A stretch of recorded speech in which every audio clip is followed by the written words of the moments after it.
केही रहर अनि केही बाध्यताले दौडिरहेको हाम्रो दैनिकी बेला बेला विश्राम खोजिरहन्छ।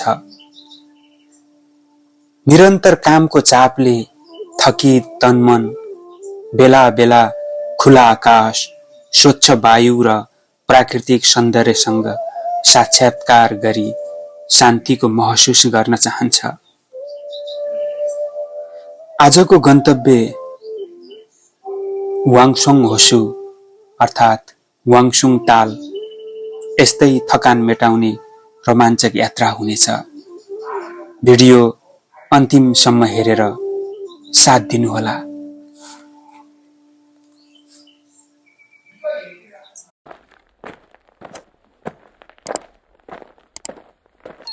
नमस्ते, हामी चाहिँ आज बाहिर यात्रामा निस्किँदैछौँ।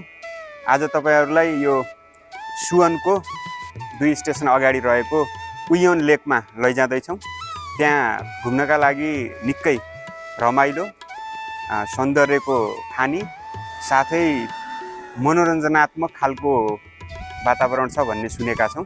हामी पनि पहिलोचोटि जाँदैछौँ। लेट्स गो, कस्तो छ हेरौँ र कतिको रमाइलो हुन्छ तपाईहरुलाई अपडेट गरिरहन्छौँ बेला बेला। हामी वासस्थानबाट बिस्तारै वाङसुङ होसु हेर्नका लागि अगाडि बढ्यौं।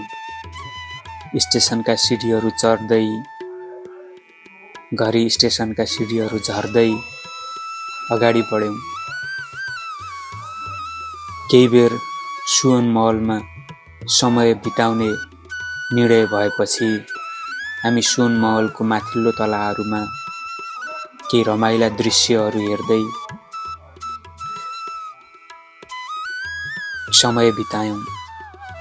त्यहाँ सुन्दर फूलहरूको सजावट र रमाइला दृश्यहरू भित मरुन्जेल हेर्न पाइने रहेछ।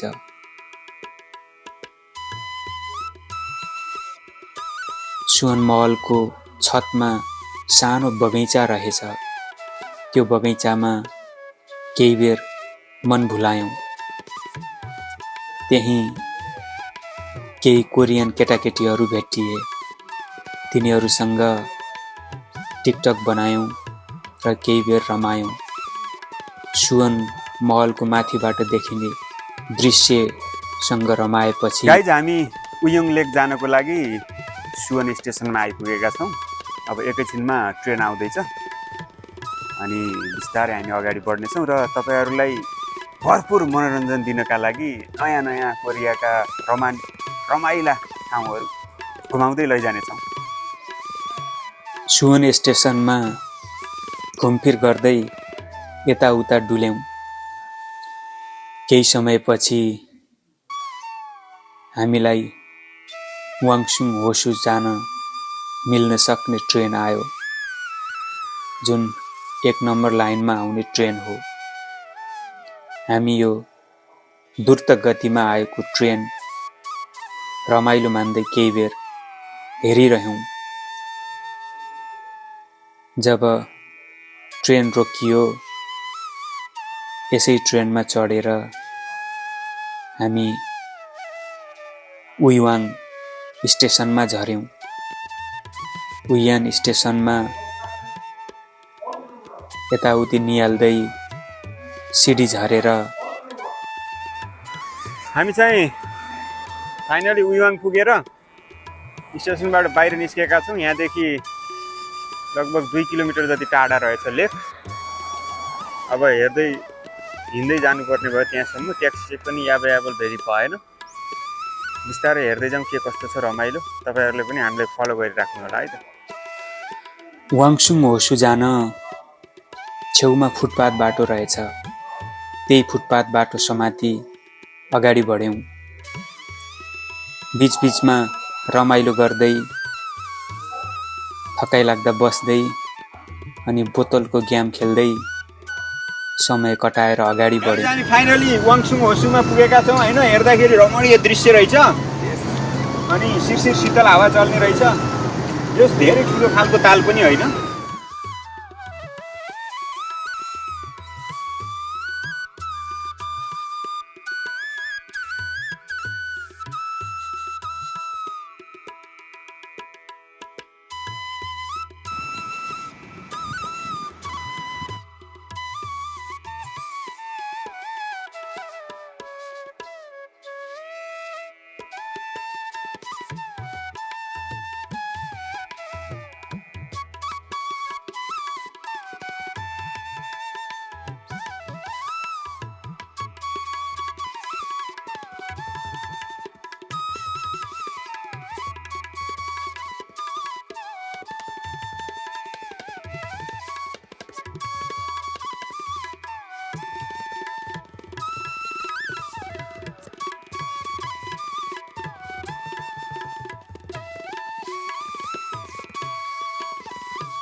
साँच्चीकै यो यात्राले थोरै समयको लागि पनि थकान मेटिएको महसुस गर्यौं। के छ भाइ, वाङसुङ होसुले कतिको रमाइलो बनाइराखेको छ, यसो हाम्रो गाइडहरूको लागि जाओस् न 2-4 वटा। नमस्कार, मेरो नाम चाहिँ निरज कुमार। म चाहिँ दाइसँग आज दाइको कारणले गर्दा आज यहाँ घुम्न आउनु पाइयो दाइसँग बसेर। रमाइलो लाग्यो, अब काम गर्दाहरूले टिकट फोटो ध्यान होइन रमाइलो गर्दा चाहिँ यस्तो काँधो भएर बसिरहेको थिएँ। यसो साथीभाइहरूसँग घुम्न आउँदाखेरि तर यो ठाउँ एकदम रमाइलो रहेछ। आएर बस्नलाई मजाले गफसफ गरेर अझ हामी त दिउँसो आयौँ, हल्का गर्मी पनि छ होइन।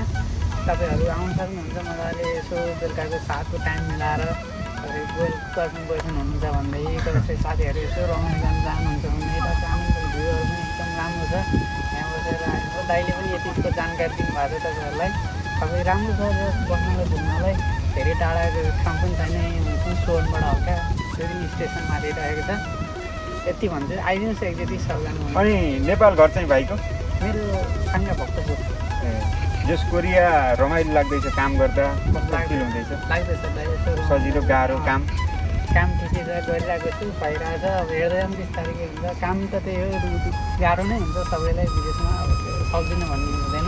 मजाले आफ्नो ज्यानको ख्याल गरेर अगाडि बढ्ने सबैजना होइन, ज्यान जोगाइदिनुहोस्। त्यही चाहन्छु भगवान्माथि, त्यही आशा गर्छु कि सबैजना जसरी नेपालबाट रमाउँदै यहाँ आइपुग्नु भएको छ त्यसरी नै रमाउँदै नेपाल फर्किनुहोस् भन्ने चाहन्छु सबैजना। अनि नव आगन्तुक अथवा आउँदै गरेका कोरिया आउने इन्ट्रेस्टेडहरूका लागि केही इन्फर्मेसन कोरियाको विषयमा थोरै?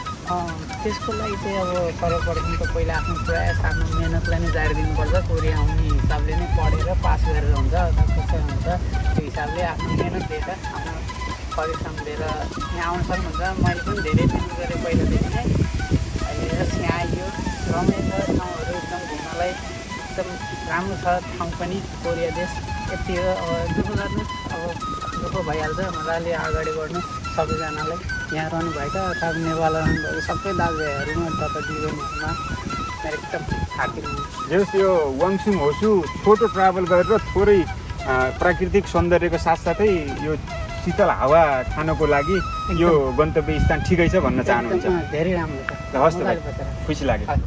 वाङसुङ होसु ट्राभल गर्दा कस्तो फिल भइरहेको छ यहाँलाई? यसो परिचय सहित हाम्रो भ्युवरको लागि जाओस् न केही 2-4 वटा। नमस्कार, म त राजेन्द्र विक्रम बडुवाल, घर चाहिँ दैलेख दिलेबाट 38 नगरपालिकातिर छ। कोरिया आएको चाहिँ 3.5 वर्ष जस्तो भयो। अनि काम गर्ने सिलसिलामा त्यही अब 25को दुःख सुख यताउति गर्दाखेरि भेट्न पुग्यो। अनि भेटेर यसो काम गर्दा गर्दा थकानले भएकोले यसो विकेन्डतिर घुम्न आयो। कहाँ जाने यसो प्लान गर्दाखेरि भेट भइसकेपछि यो नजिकैको ताल एउटा छ भन्ने कुरा चाहिँ म अस्ति एकचोटि आउँदाखेरि यसो एक्लै आएको बेला धेरै त नघुमेर थोरै घुमेर छ भन्ने भयो। अनि आइयो घुम्न जोस्, खुला छ ठाउँ, अनि मनमा शान्ति लिने ठाउँ छ होइन। यसो प्राकृतिक हावा खाने यस्तो जोस् छ, खुसी छ मनमा, चाहिँ शान्ति फिल हुन्छ, अलि पेन रिलिफ हुने टाइपको छ भनौँ न। अनि कोरियामा रिफ्रेसमेन्ट भइरहेको बस्दै गरेका नेपाली भाषी हाम्रा दाजुभाइहरूको लागि यहाँ आउनको लागि अनुरोध गर्नुहुन्छ कि के भन्नुहुन्छ? अब यहाँ कोरियामा हुनेहरूलाई यहाँ आउनुहुन्छ, यहाँ आउँदा हुन्छ, यसो खुला ठाउँहरू घुम्नुपर्छ कहिलेकाहीँ। कम्पनीको काम मात्र नभइकन यसो बाहिरी वातावरण पनि हावा खाने, रिफ्रेसमेन्ट हुने गर्नुपर्छ। र नजिकै हुनेहरूले त यो वाङसुङ होसु भन्ने छ, 1 नम्बर लाइन स्टेसनको उइवाङ स्टेसनबाट अलिकति 2 किलोमिटर जस्तो अगाडि छ। यहाँ आएर यसो हेर्न सक्नुहुन्छ, ताल घुम्ने यस्तो छेउछेउमा त्यो सानो गाडीको ट्रेनको चक्की जस्तोमा गुड्ने सानो रिक्सा टाइपको गाडीहरू गुड्छ, त्यस्तै छ। अनि नयाँ कोरिया आउन चाहने अथवा कोरियालाई गन्तव्य बनाइरहेका नव आगन्तुक खालका साथीभाइको लागि केही यसो इन्फर्मेटिभ कुराकानी छ भने छोटोमा जाओस् न। नयाँ आउने साथीहरूले चाहिँ के सोच्नुपर्छ भने यो कोरिया बाहिरी हल्ला र भित्री वास्तविकता अलग अलग हुने हुनाले हामीले मेन्टालिटी के सोच्नुपर्छ भने आफूले अलि दुःख गरेर जाँदैछु भन्ने सोचले आयो भने यहाँ अलिकति बढी दुःख भयो भने सहन सकिने हुन्छ। त्यही भएर हामी त 3D काम गर्न आउने हो, डिफिकल्ट अनि डर्टी र डेन्जर तिनवटा हो होइन। अनि काम गर्न आउँदाखेरि यसो राम्रो सफा छ त्यसो नसोचिकन अलिक गाह्रै काम गर्न जाँदैछु भन्ने सोचेर र त्यस्तो तयारी भएर आउनुपर्छ। अनि सजिलो पनि पर्न सजिलो पऱ्यो चाहिँ राम्रै भइगयो। यदि अब अलिकति गाह्रै भयो भने मन नआत्तिकन गर्न सक्ने एउटा भित्रबाट इनर्जी आउँछ भनौँ न, त्यस्तो हुन्छ। र सबैको एउटै पर्छ भन्ने हुँदैन, सजिलो गाह्रो भयो भने जस्तो एडजस्ट गर्नुपर्छ। त्यही हो, अलि दुःख त भइहाल्छ, दुःख नगरेर मजा आउँदैन फेरि। धन्यवाद। ल ओके, धन्यवाद, हस् नमस्ते। आजको यो वाङसोङ होसु यात्राले मन बहकिएर कहिले घुम्न जाउँ भयो होला। साथीभाइको रमाइलो जमघट हुने गरी सप्ताङ्क मिलाएर वाङसोङ ताल घुमेर भरपुर मनोरञ्जन लिनुहोला। हवस् त आजको लागि यति नै। फेरि अर्को भिडियोमा कुनै नयाँ अर्को ठाउँको रमाइलो यात्रामा भेटघाट हुने नै छ। त्यतिन्जेलसम्मको लागि बिदा चाहन्छौँ। हाम्रो च्यानललाई सब्स्क्राइब गरी कर्णाली फोकेको सदस्य बनिदिनुहोला। धन्यवाद, नमस्कार, बाय बाय।